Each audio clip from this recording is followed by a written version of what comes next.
Hi, this is the video for Daf Mem Vav of Masechet Ketubot. We are starting on the second half of this daf, really a new segment of Masechet Ketubot. If we wanted to divide Ketubot into a few parts, I would say that part one deals with the virginity claims in the first chapter.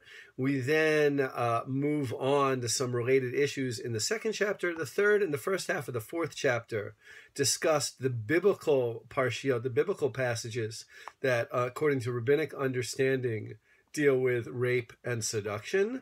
And finally now, 46 pages into the Masechet, we are dealing with some of the essential laws of marriage. And if I were to outline what's coming up in chapters 4, 5, 6, and really to a certain extent throughout the rest of the Masechet, the issue at hand is what are a husband's obligations to a wife, and what are a wife's obligations to her husband. We begin in this chapter with what a husband gets from his wife. In other words, what things does she do that he has a right to? And in return, in the next chapter, for the most part, and sort of to a certain extent at the end of this chapter, we're going to have the things that he has to do for her, the promises he has to give to her. And what I like to tell my students is, I think we all realize that marriage in the time of the Talmud, society in the time of the Talmud, was certainly not egalitarian. This was not a case where husbands and wives shared an equal role in the marriage. However, I do think that there are some interesting points that we can still learn, despite the fact that our society is far more equal, and perhaps not completely equal, but certainly far more egalitarian and equal between the genders than their society was. And that really is the issue of what each partner contributes to a marriage and what each partner takes from a marriage. In all marriages, in all partnerships, somebody has to provide all the things that need to get done. I can give an example. In our house, somebody needs to earn money. Probably both of us need to earn money. Someone needs to do the shopping. Someone needs to do the homework with the children. Someone needs to do the cleaning. Someone needs to fix the things that are broken in the house. And there are certain obligations, responsibilities that I think, at least from my experience, part of the problem in our egalitarian world is that when too many people share a responsibility, sometimes it never gets done. I like to joke with my kids, how many of your parents, or how long does it take your parents to change a light bulb? Because when the light bulbs go out in our house, they never get fixed, or it takes an extraordinarily long time. Why?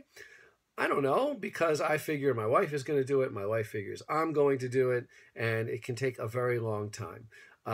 We have, in my marriage, we found ways to avoid that problem happening by saying, a certain thing is your responsibility, and a certain other thing is someone else's responsibility. For instance, the dishes are one person's responsibility. The laundry is another person's responsibility. Shopping is one person's responsibility. Making the list for shopping is another person's responsibility. And that's really, I think, some of the things that we can learn from the Mishnah. Again, the Mishnah is not egalitarian, but the husband has delineated responsibilities to his wife, and that's what we read in this Mishnah. He has to provide for her, mizonoteha. He has to redeem her. Evidently, this was a problem. We've read about it a lot in our Masechet already, if she's taken captive. And he has to bury her. Everybody wants to make sure that they're buried properly. These are some of the essential obligations that a husband has to his wife, aside from the fact that should he divorce her, he has to provide her with a ketubah. And as I said, the Gemara immediately is going to start talking about, well, what does she do for him? What does he get from her? We even see this a little bit in the beginning of the Mishnah. Things that she does, right? Her handiwork, things that she finds. He has rights, certain rights to her dowry. The Gemara is constantly negotiating this sort of quid pro quo relationship. When things are good, we don't, nickel and dime each other. A healthy marriage isn't saying, well, you did that that, I did this, and constantly looking for tit for tat or a quid pro quo. But in the end, if one person is doing too much of the quid and another person is doing too little of the quo, despite the egalitarian nature, perhaps because of the egalitarian nature in our marriages, a lot of let's say strife and dissonance can be the result of that.